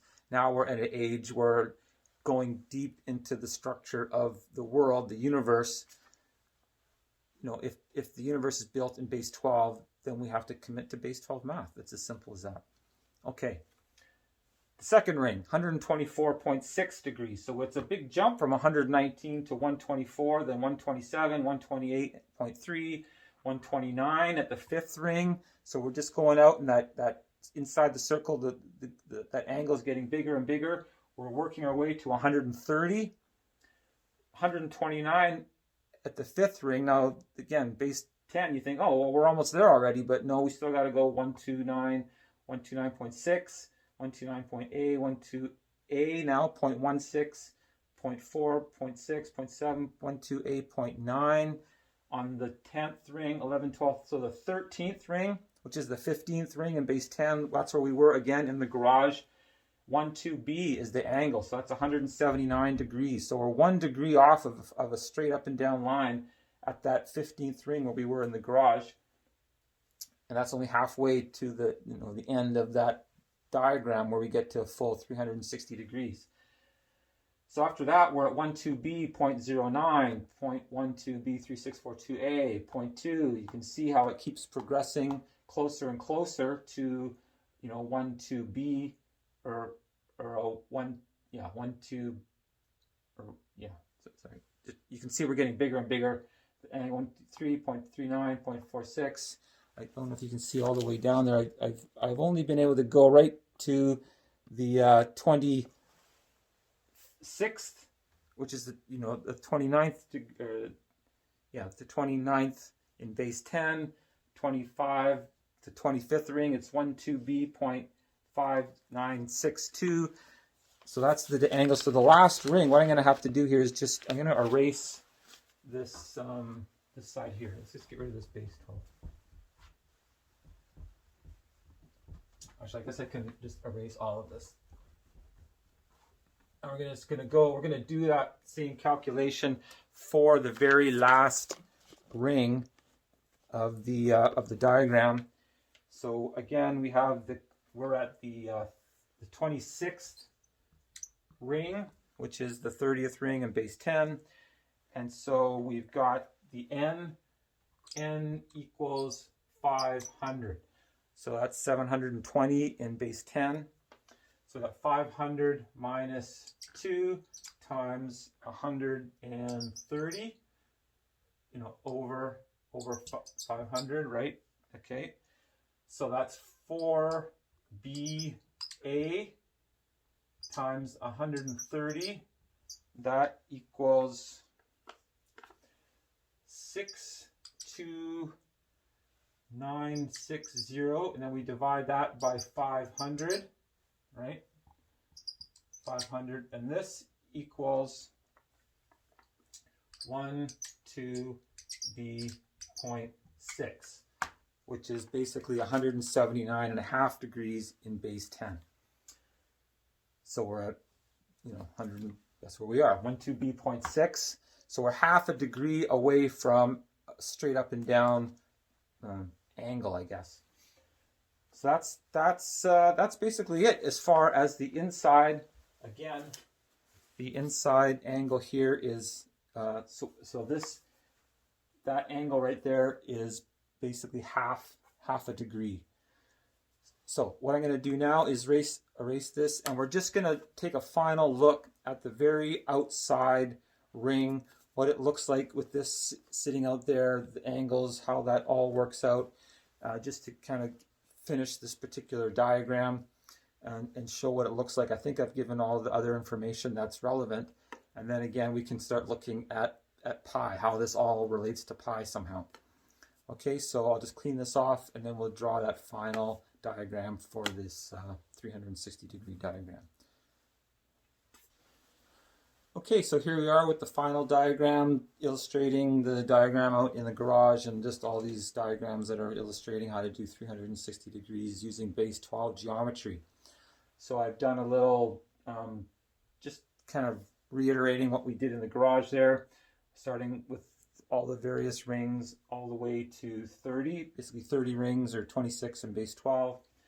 And then we got these two little circles there, which is basically these two right here, which is obviously not to scale, but that's what it looks like of the very last ring. And I just wanted to kind of give the dimensions of this very bottom triangle. So it's the length of 7b root 2. So how I got that was basically our first ring was the length of 3.2 root 2. We got that from 4 times 0.96 root 2. So 3.2 root 2 times 26, doing that 26 times gives us 7b. So if we square that, we get 5281. So the square root of 5281 times square root of 2 equals a542, square root of a542. So that's the bottom line there, the a squared. Then the b squared is 0.5 root 2. Same again for all the time. We're always adding that 0.5 root 2, which is the square root of 0.42. So our hypotenuse of that bottom triangle is the square root of a542.42. So you can see here that adding on the 0.42 is a very small addition, again, in relationship to the overall size of the circle. So those two circles are very close next to each other. We're gonna go into that more. So the dimensions of that, that's the sort of lengths of all the sides of that bottom triangle. So we have a 90-degree angle right there. And this angle up here is, well, if I'm saying it's 90 degree, then this one here is 89 3/4, right? We got 179.5 is the overall degree. Then we're dividing overall angle, dividing it in half for that side, 89.75. We add those together, we get 179.75. So it leaves us a 0.25 for the angle down there. So in base 12, that's 0.3. So there's exactly the same thing in base 12. So we've got these 4 little 0.3s in there, 0.3, 0.6, 0.9, and then 1. So we have our 1 degree angle down there. There it is right here. That's what that all looks like. That's basically the end of the presentation for how to draw a diagram that generates all 360 degrees. So we made it. I got there. It's New Year's Eve, so I'm going to step away now, go have a drink. Happy New Year, everybody. I hope you enjoyed the video. I'm going to come back at this tomorrow. I want to really get this done and up on the internet, and I want to, again, go into the pi part of this. What has this got to do with pi? I mean, you can probably see it's in there somehow. There's still more coming. So that's the first part, and I have a surprise for you. It's about who built this in the first place. I don't feel like I designed this. I feel like I've discovered what somebody else already did. We inherited 360 degrees, didn't we? We already got it from somewhere in our past. How'd they figure it out? I think exactly the same way. So that culture, I'll tell you right now what the surprise is. Whoever designed 360 degrees also designed our numerals. There's a whole big story behind that. That's the next thing as well. So a whole lot to look forward to. Thanks for joining me. Again, Happy New Year, and I'll see you next year. All right, I'm back. That was fast, and it's just the next day, and now I want to continue. I want to just quickly go over a review of some of the things. I watched my video. I feel like I might be repeating myself a little bit in some ways, but overall, I think it's pretty good. I'm not going to be too critical. A lot of information's there. It's laying out the basics. I feel like there's enough there if you're interested to keep going. So one thing I did want to mention is the slope of the lines for the dodecagon. So here I've got another diagram. This is basically the dodecagon again, but without these lines drawn in, just these ones here. And what I wanted to do is talk about that slope, how going over 1 and up 0.7, how that slope over 1 up 0.7 is unique to base 12. We don't have that same, rise over run in base 10 because of where we've put our 1.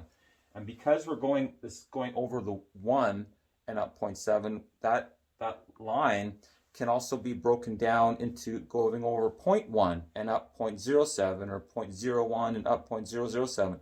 So basically every single y axis line, or every y coordinate is going to be on a solid line, and saying going this way. So basically all the lines for that dodecagon, those points, are very solidly placed. And because you're going over 1 up 0.7 or up 1 over 0.7, they work in a pair and create these points on either side that then create a diagonal line of square root of 2 in square root of 2 units that you can then draw. And that line is perpendicular to the 45-degree line going this way. And it looks kind of like a ladder. So that's what I wanted to say. Is actually I've coined a phrase for these as ladder lines. You can see how you got that top step, and then they go out, and you got all these steps of the ladder. And that you have this section, the straight line that's perpendicular to the side of the circle, and that it's sitting inside of one of these 30-degree sections. So I've demonstrated how you can take that length and move it over to put in that side of the circle. So we have the circle is divided into 12 sections. Those 30-degree sections are 12. There's 12 of those 30-degree sections, and each one of those sections has a piece of these ladder line, or the dodecagon, can fit inside them.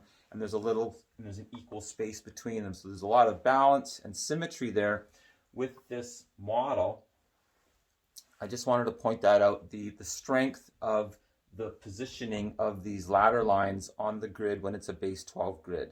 So you can look into that a little bit more just to make sure you understand how you can really, we have big sections here. That's nice over, there's 12 little units in there between these lines here, and the relationship to 0.96 root 2 and this over 1 up 0.7. There's a lot there to become aware of that we didn't get in base 10. So that was something, again, I'm trying to really show the difference between base 10 and base 12, and now specifically when we're looking at this diagram. Okay, so that's about it. I don't want to go too much. I still have a lot of ground to cover in this video. Now I do want to go into pi. I want to talk about the old version, the base 10 version, and a base 12 version. So I think you can see where I'm going, but here we go. I'm just going to go through it. I'm going to change the board here, and then we'll talk about our current version of pi. Okay, and here we are with pi. So what I'm going to do now is just go over the qualities of pi. Basically, we already know all this, and I'm just repeating what you probably are very familiar with already, but let's just look at it, and here we go. So first of all, pi is historical and famous. What I mean by that is basically every culture that we know of that did any kind of math knew about pi. So I'm thinking of the Babylonians and the Sumerians and the Egyptians and the Chinese culture as far back as they can go. As soon as we have any records of math, somewhere in there, there's records of that culture trying to calculate pi. And usually they got 3.1 right, and then it was maybe 3.15, 3.14, 3.16, somewhere in there, but not too many places. But basically the history of math is tied up very much with the history of pi, and the types of calculations that the culture used to create, figure out what pi is or was, is tied up in their own history, in their own culture, and how accurate they were. We almost gauge how accurate their version of pi was with how successful they were as mathematicians. So history of math, history of pi, they go together. It feels like it's been around for a long time. And in that sense, it has a certain sense of, it's famous. Basically, it's a famous number. Everybody learns about pi quite early on in our math education. and it has kind of a rock star status in a way. Nowadays, it has like there's a day for pi. There are posters of pi, all those numbers. There's coffee cups. There's all kinds of T-shirts, and it's also like an art or like say cultural phenomenon as well as just a number. It's also a number that shows up in a lot of places in math, not just the circle, the circumference divided by the diameter, but in a lot of other places where we don't always expect it to show up. So just looking at that lightly from a distance, but yeah, pi is very famous, very well known. And because that number, the number that we know is pi, like the base 10, 3.141, is so entrenched and almost, I don't want to say we're brainwashed, but we know that number. People go to great lengths to memorize that numbers for as many decimal places as they can. So when we think of pi, we think of the number, and we don't always realize or even bother thinking about the fact that it's actually a base 10 number, and that there may be other versions of the number in base 12. We kind of think, yeah, okay, probably, and they're probably that whatever other base version of pi there is going to have the same characteristics of the pi that we already know. So what are some of the other characteristics of pi? Well, it's difficult to calculate. So again, we judge cultures by how well they can calculate pi, and we think we're pretty smart because we've now calculated it to literally billions and trillions of digits. So we used to check, I don't know if we still do, use the calculation or the formula for calculating pi to actually test our computers, see how powerful their computing power is by giving them the formulas that we use to calculate pi and then seeing how quickly they can do it. So it's actually a fairly complex, tricky calculation to figure out pi. And so again, that's one of the qualities, and it brings to the result a certain awe or a certain feeling of accomplishment, like, wow, we figured that out. Took us a while, but we've done it. And there are a few different calculations, and all of them take a while to actually process and get the numbers. So again, just touching on it lightly, it's it's difficult to calculate and unpredictable.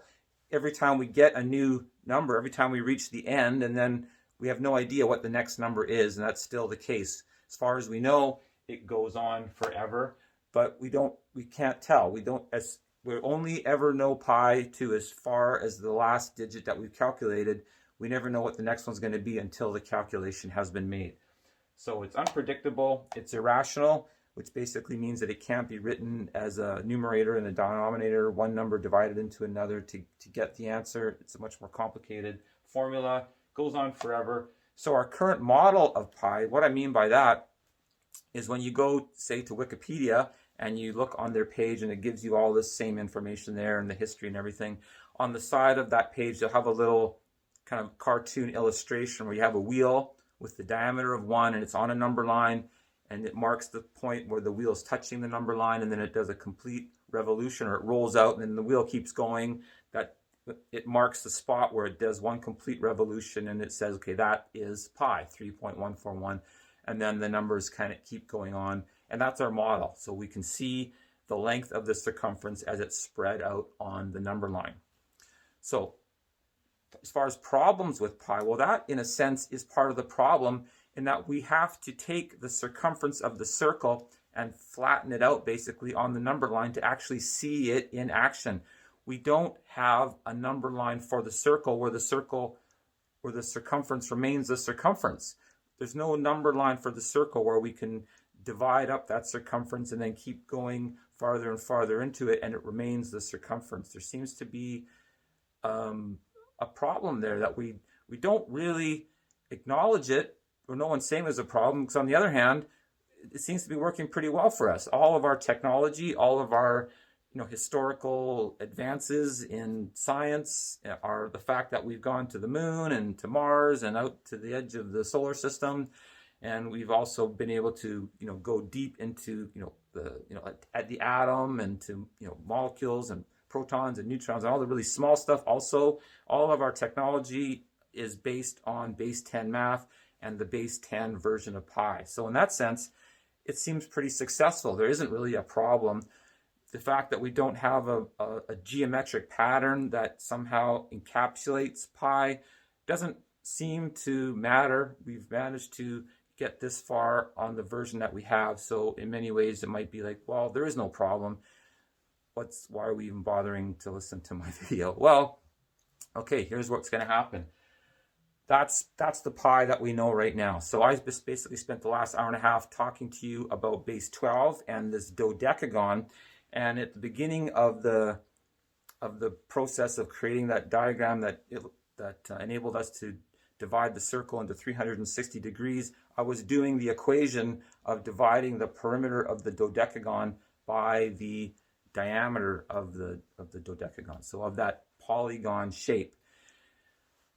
So that was obviously a very small version. That dodecagon gets bigger. We just converted it into a circle in the garage there. We saw how that circle was getting larger and larger, becoming more circular, has all kinds of spaces in the circumference.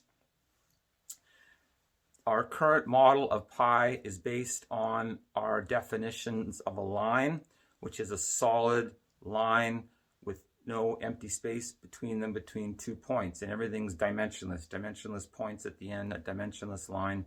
And that definition of the lines and the points has, again, served us very well up to this point. But there is a problem with that, in that, well, the model, that idea of a lot of these qualities, I guess what I'm going to say is a lot of these qualities here, difficult to calculate, irrational, goes on forever, are also qualities of the square root of 2, where you have this number, this, again, it's irrational, that doesn't seem to be divisible by 1, or we can't seem to fit any kind of whole number grouping into the square root of 2 or to pi, or a lot of the irrational numbers where it fits evenly. There's always seems to be a little gap at the end. So again, our current model of pi involves us basically dividing up the diameter into tenths and then taking those pieces and putting them against the circle into the edge of the circumference. And our circumference is basically a line, a solid line, and we just keep adding little bits on the end, and we never seem to be able to fill that gap. So one of the other problems is simply the fact, well, what I want to talk about now is the Planck length, okay? Because ultimately we're talking about how pi as a model for reality, how does it fit into what we know about reality? And we now know, or it's been established, some may argue with this, but I'm going to go with the fact that it has been established that there is such a thing as the Planck length, and that is basically the smallest length or unit that we know of, where our universe basically can't go any smaller. The laws of gravity and the speed of light and all the different constants that we know that make up our universe, they don't work at any smaller space. Everything starts to break down at that level. So there is something called the Planck length. It's very small, but it does exist. So there is like a boundary there, or an end to it. So our current value of pi, no matter how big you start, even if you were to think of like the diameter of the universe and then start dividing it up with pi going to smaller and smaller units, eventually you get down to the Planck length. It just keeps, because there's all a billion or a trillion digits is so small. What happens is we go all the way down, and then we just keep going past, and it just kind of goes into, basically it's meaningless. Any more digits of pi are meaningless. Even as they're meaningless. Currently, I read an article about NASA. They use about 12 or 13 digits of pi when they are trying to predict where their satellite's going to go, or a rocket is going to be intercepting a comet or something like that. There's arcs of circles and circumferences, and they don't need to go much past 12 or 13 digits of pi to make those calculations. Physicists who are analyzing the atom, they're going about between, let's say, 45, 50 digits of pi. So even more there, but still, that's not very far, 50 digits of pi compared to billions and trillions. So all those extra digits are basically superfluous. They don't make any difference as far as our understanding of the universe. They're just not relevant. So the fact that we are sort of patting ourselves on the back for calculating so many digits, it's fine, but it's basically got more to do with the computing power of our technology than having any real meaning in terms of our understanding of the physical universe. So what I'm going to do now is basically switch over. I'm going to finish that calculation that I started. When I was doing that before, I was dividing the perimeter by the diameter of this dodecagon. We've got an interesting shape here. As I was showing you, it's got like a flat line that kind of fits into a section of the circle. Can we use that somehow? Is there something there that relates to pi? So what I'm going to do now is just do that calculation a bit farther. So I've got it written down here. I'm just going to write it out, quickly on the board. That same one that we were doing, the very first inner calculation. Basically, what we had the circumference. I'm going to call it now the circumference of that dodecagon. The very first smallest one was 5√2, and the diameter of that dodecagon was 1.7√2.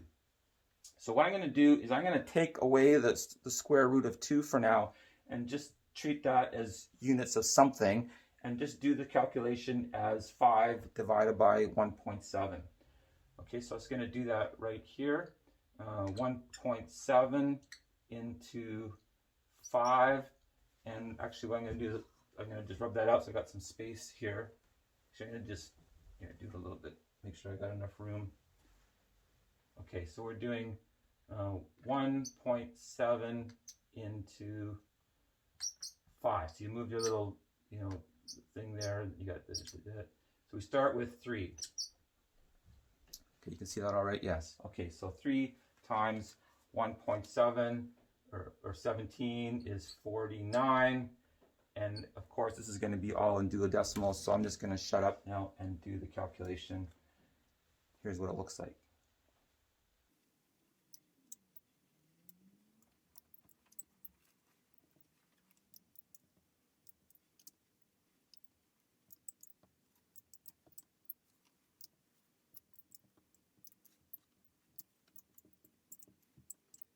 Okay, just going to adjust so you can see that last little bit there, because basically that's what happened. At this point here, we're back to where we started. And so the next answer is going to be 3, and it's going to 3, 1, A, 8, A1 again. So that is repeating. So 3.1A, 8A1, 3.1A, 8A1, 3.1A, 8A1. So that's the answer to that equation when we're dividing this circumference or the perimeter of that dodecagon by the diameter. So that's what that looks like. I'm just going to leave it at that for now. You saw how that works out. So that's one way of doing it. That's one way of doing that equation. It's similar to pi. We got 3.1 as the start, but it's certainly, well, for one, it wasn't difficult to calculate. It's totally predictable. It starts repeating very fast. We did it using an equation that was very simple. It doesn't, go on forever. What kind of model it generates? Well, it's kind of basically the model that we just did for 360 degrees. It's tied in there. The problem is that it's so different from all that it seems to be wrong somehow. It just seems like that was way too simple, way too easy. Something's wrong there because it's just so different than what we had before. It's like, I don't even want to think about it. Obviously it's wrong, is the feeling that you have. So what I'm going to do now is I'm going to erase that, and we're going to do the square root of 2 version, or the square root version. So what I mean by that is this. We're going to start again with the same calculation. We got 1.7√2 and 5√2. So we're going to figure out what these are, their square root versions. So 1.7 squared equals 2.61.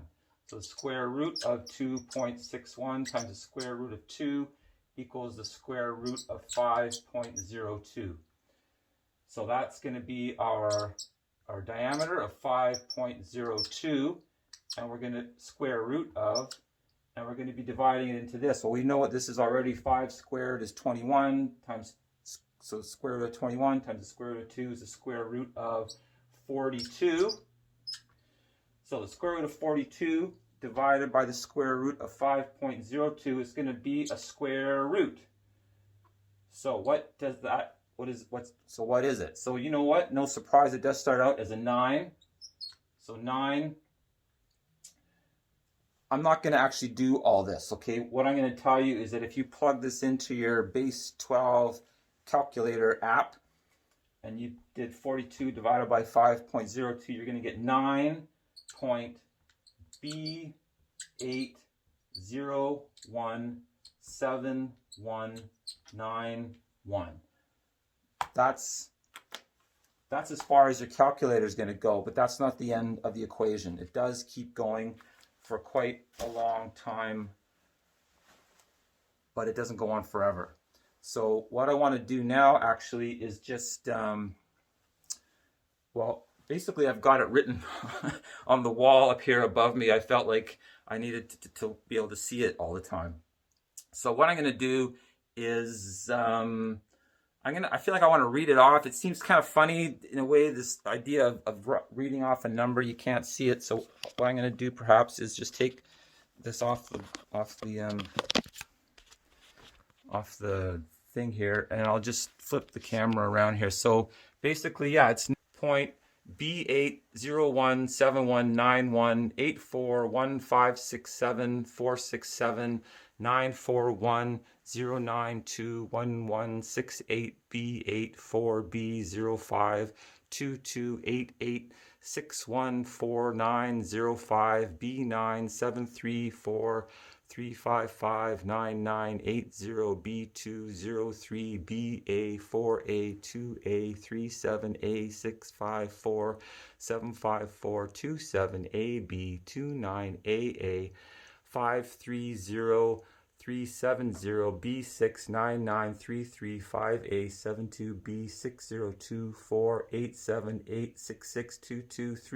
B0. And then it repeats, and that's it. So that's what happens. Let's put you back on the tripod. That's the result of this calculation, and basically any calculation, any layer of that dodecagon, it's all the same proportions, obviously. So you can make that calculation lots of different ways. What's interesting about that number at the end, if you count all the digits that I just said, there are in base 12 96 digits. So that's we've had this 0.96 thing going on. Basically 0.96 times 2 is 1.7, which is where we're starting with there. And that 0.96 is the root 2 is the is cornerstone in terms of the relationship, again, between that over 1 up 0.7 going in both directions, and then in the radius. So there's a lot of interrelationship there between in the geometry. Basically the geometry of this dodecagon seems to contain a lot of straight line information that can be applied to the circle. So again, totally easy to calculate. I basically did that in my head, not in my head, but I did it on a piece of paper. I wrote out all the factors of 5.02, just times 1 times 2 times 3, and then kind of just kept going and figured it out. So it took me a few hours, but I got it. It is, well, it's not predictable until you finish, and then it's like, okay, that's the section, and then it's just going to do it again. But I don't think you even need to, really. It doesn't go on forever, and that's actually a good thing, because as I was mentioning, in terms of the Planck length, pi goes right past it. But this version, as I mentioned, 48 digits of pi take us into the realm of the atom.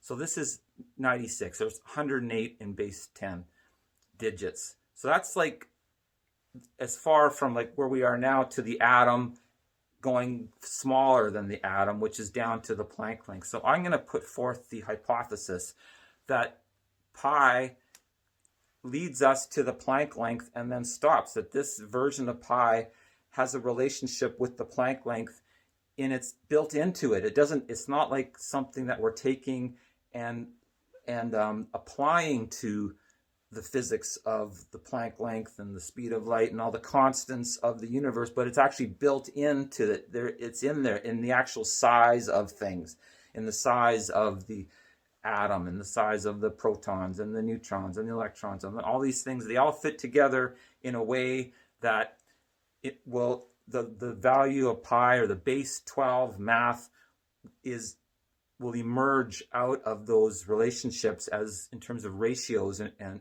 as opposed to some kind of tape measure that we apply to figure out the size of these things. So that's something that I can't prove here in my basement, but I believe that that's why base 12 is better, that the geometry of the universe will turn out actually to be in base 12. Okay, there's more to be said with regard to that, but I want to just maybe stop there. That was my goal, was to introduce you to a new version of pi, a base 12 version of pi. You can see it's different. It's sort of, I don't know if you would qualify these qualities of pi that we're familiar with as rules. I don't know if it's a rule that says, well, pi has to be these things. I think it's just the fact that we calculated pi and we found that these are the qualities that our version of base 10 pi has. So that's what I think is the most important thing to realize. Similar to the idea that, 1 over 3 equals 0.333 repeater. So 1 divided by 3 equals 0.333. That's a math fact. We all agree. If you did that, you'll get that answer. If you put it in your calculator, you'll get that. So there's no argument. We all say, okay, 1 divided by 3 is 3.3 repeating. No problem. And it works. We can do calculations. We get answers. We can build things with that information. That's a math fact. But then you go a little deeper and you realize, well, actually, that's a base 10 math fact. And in base 12, 1 divided by 3 equals 0.4. So that's it. Just 0.4, one numeral, one digit, done, and it's even, and that's it. So that's a math fact in base 12. So which math fact is the correct fact? Well, they're both right. So I'm not saying that our base 10 version of pi is wrong. I'm just saying it's the base 10 version. And so this 1 divided by 3 equals 0.333 isn't wrong, but that's the base 10 version of that equation. There is a base 12 version, and it's 0.4. The other bases have other versions as well. So there's sort of the question as well, are we choosing the base and picking the best one, or is there, again, a base that's built into the actual fabric of the universe or the structure of the universe? And it's up to us to figure out which is the best base and then work in that one, and then everything's going to click into place. I believe that this version of pi with its 96 base 12 digits is like a giant key that will, as you work your way down from the level of reality that we're in, down through the molecules and atoms and protons and electrons, down towards the Planck length, that all these numbers will correspond to patterns that we will find there. So that's about it for what I want to say in this video. I think that's enough. That's a lot to think about. I did mention already I had a surprise for you. Again, I feel like this has already all existed, and I've discovered something that somebody already knew in our past. I don't know who, but this, obviously the idea of 360 degrees existed, and somebody who designed that and that we inherited this from also designed our numerals. So I've already made a video explaining all that. I've done it in what I tried to make as a very scientifically based argument, as kind of presenting proofs as opposed to just a lot of coincidences. It's a little bit funny with I'm check marking off certain things that I do, but I've made that already. I'm going to go back and just frame either end so that it fits with this one. And I think I can present these two videos as a complete set for the first introduction to my YouTube channel. And I want to keep making videos and going deeper with this information, exploring it, being a little bit more thorough in the details of that diagram I showed you and this exploration of pi. I do want to mention one more thing, that I did have a lot of dreams that helped me get to this pace of actually having these equations, having the patterns and everything. This diagram here is, again, the inner circle of that ring, and you can see all the circles laid out here, the edge and the spaces between them. I think this is a more accurate model in terms of how it fits the reality.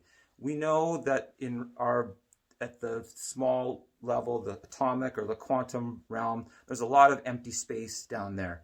So our current model of a line that's just a solid line with no gaps in it, it works when you're in our level of physical existence, in the scale of our bodies and where we live.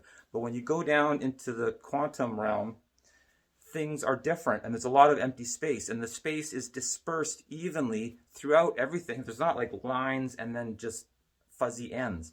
So I would put forth the idea that the property of the square root of 2 and the property of pi, this irrational sort of empty space that can't be filled idea, is actually a quality of our universe, that ultimately there is empty space in the universe, and these numbers represent that. So these irrational numbers that we have that don't seem to make any sense are actually just telling us that they are the edge of empty space, and our numbers represent solid things, if you want to call atoms and, again, protons and neutrons, electrons, as sort of solid things that have things that take up space, and then there's the space that they're in, and then there's the space between things, and that the numbers, I believe, the quality of the square root of 2, and the fact that this model that I've just shown you is using the square root of 2 as part of its, it sort of somehow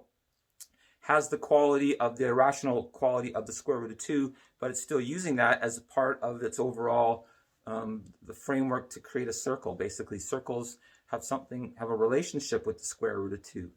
And it's sort of built in. The square root of 2 is built into, again, the fabric of our reality. So that may seem a little bit heady, but I think that's what I want to say for the end of this video. So thanks for watching. Look forward to your feedback. Go check out my other video about the numerals, and there's lots more to come. Yeah, the dreams. I want to make a little video about some of the dreams that I had, because there's more ideas there about this whole idea of the quantum and using pi to go deep and pull apart all the math of the very small. I think that's the way to go. Apparently physicists are a little bit stuck right now about things to explore. I'm suggesting maybe try base 12 math.